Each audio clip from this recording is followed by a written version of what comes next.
Hello everyone, how are you? This is the third chapter of class 4 of translation book, and in this video we will discuss about use of the. Okay, so let's start. The is definite article.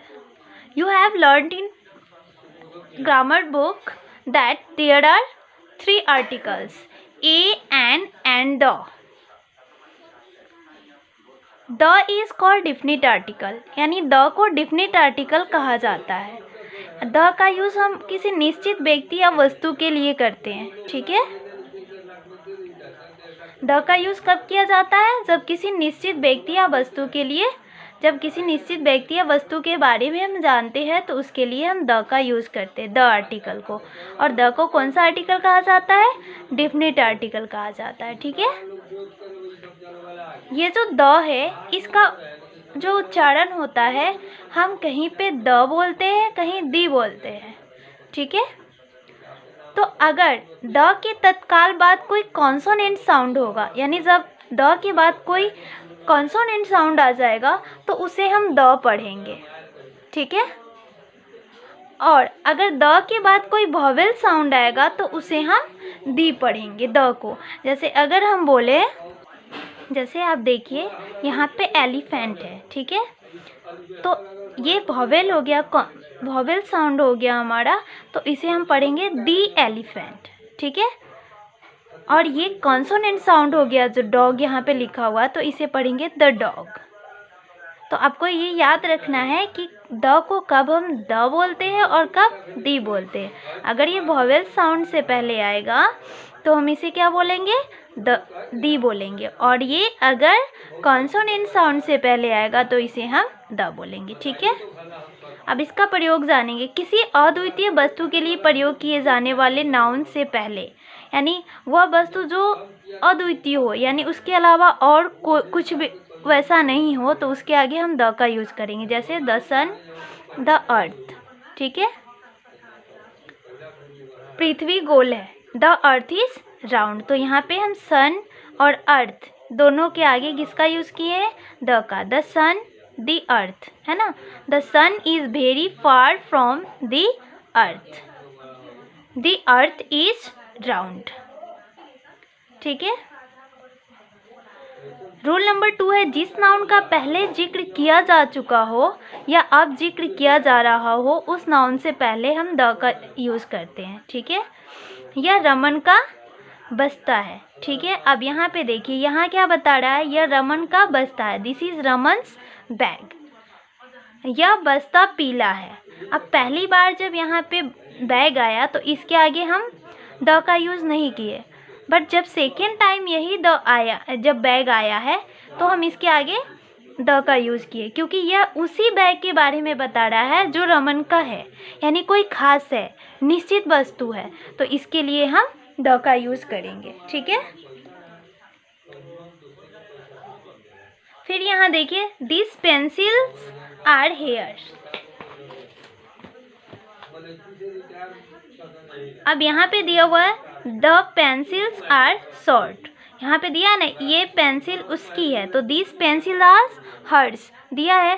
तो यहाँ पे जब pencil पहली बार आया तो उसके वो निश्चित नहीं था, तो हम क्या किए, वहाँ आर्टिकल का यूज़ नहीं किए, द का यूज़ नहीं किए, बट उसी पेंसिल के बारे में बता रहा है कि पेंसिल छोटी है, तो लिखेंगे द पेंसिल्स आर शॉर्ट। ठीक है,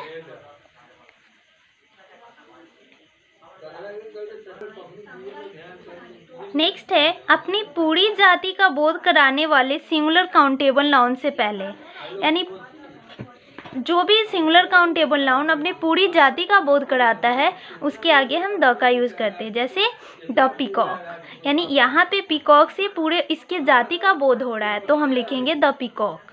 ठीक है, the peacock is our national bird. The fox is a clever animal, यहाँ फॉक्स से इसके पूरे जाति का बोध हो रहा है, इसलिए यहाँ पे द लगाएंगे। ठीक है, the television is a wonderful invention, फिर यहाँ टेलीविज़न के बारे में दिया है, तो इसमें भी हम द का यूज़ करेंगे। ठीक है, या जितने भी इन्वेंशन होते हैं, जो भी आविष्कार किया हुआ वस्तु होता है, उसके आगे हम द लगाते हैं, जैसे द टेलीविज़न, द रेडियो, ठीक है। फिर seas, ocean, waves, valleys, newspaper, famous books, famous buildings, rivers, ships, aeroplanes, government departments आदि के नाम के पहले द का यूज होता है, ठीक है। जैसे the Himalayas are very high, the Guru Granth Sahib is a holy books of the Sikh, the India Gate, ये क्या है हमारा गवर्नमेंट जो हमारा फेमस बिल्डिंग है ना। तो इसके आगे इंडिया गेट क्या है, फेमस बिल्डिंग है, तो इसके आगे हम द का यूज़ किए, ठीक है। अभी तक तो आप पढ़े कि द का यूज़ कहाँ करना था, अब हम पढ़ेंगे कि द का यूज़ कहाँ नहीं करना होता है। किसी देश के नाम से पहले किसी भी कंट्री का नाम जब आएगा तो उसके आगे द का यूज़ नहीं करेंगे। जैसे यहाँ नहीं लिखेंगे द इंडिया, ठीक है। किसी नगर या गांव के नाम से पहले, यानी किसी भी टाउन का नाम आ जाए या किसी भी विलेज का, तो उसके आगे नाम हम द का यूज़ नहीं करेंगे। जैसे अगर यहाँ पे हो तो द अशोगी नहीं लिखेंगे, ठीक है। ये हमारा रॉन्ग हो जाएगा क्योंकि गांव के नाम के आगे हमें द का यूज़ नहीं करना है। किसी व्यक्ति या पशु के विशेष नाम से पहले, यानी किसी भी व्यक्ति का नाम होगा, जैसे आप ही का नाम मान लिया अगर राम है या शिवम है, तो उसके आगे आप द का यूज़ नहीं करेंगे, ठीक है। द शिवम कभी भी नहीं होगा, वो गलत हो जाएगा। जैसे टॉम, अगर हम किसी पशु का नाम रखते हैं ना, किसी भी पेट एनिमल का टॉम नाम रखते हैं, तो इसको हम द टॉम नहीं लिखेंगे, ठीक है। किसी एक पर्वत चोटी के नाम से पहले भी नहीं लगाया जाता, किसी एक द्वीप के नाम से पहले नहीं लगता, अनकाउंटेबल नाउन के पहले हम द का यूज़ नहीं करते, ठीक है। दिनचर्या के भाग के रूप में अगर भोजन का उल्लेख हो तो उनके नाम के पहले, यानी फूड के नाम के आगे भी द का यूज़ नहीं होता। सामान्य भाव में पुल्लर नाउन, सामान्य भाव में प्रयोग किए जाने वाले पुल्लर नाउन से भी पहले द का यूज़ नहीं किया जाता। खेल, भाषाओं, पढ़ाई, खेलों, भाषाओं, पढ़ाई के विषय आदि के नाम से पहले द का यूज़ नहीं करते, यानी किसी भी गेम्स के नाम के आगे हम द का यूज़ नहीं करेंगे। जैसे नहीं लिखेंगे द क्रिकेट, ठीक है, द बैडमिंटन। फिर कोई भी भाषा हो गया, तो किसी भी लैंग्वेज, उसके आगे हम द का यूज़ नहीं करेंगे, ओके।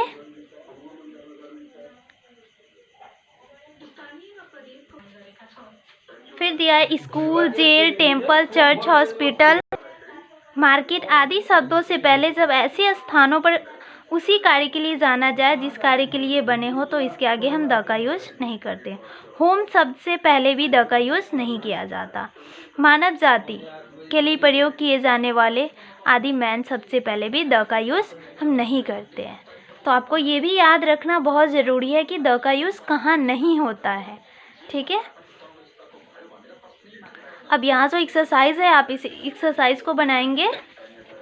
वर्ड मीनिंग भी आपको लर्न करना है, पहले आप वर्ड मीनिंग ही लर्न करेंगे, फिर ट्रांसलेशन बनाएंगे, ठीक है। ये आपका होमवर्क हो गया यहाँ तक, page number 24, okay. This much for today.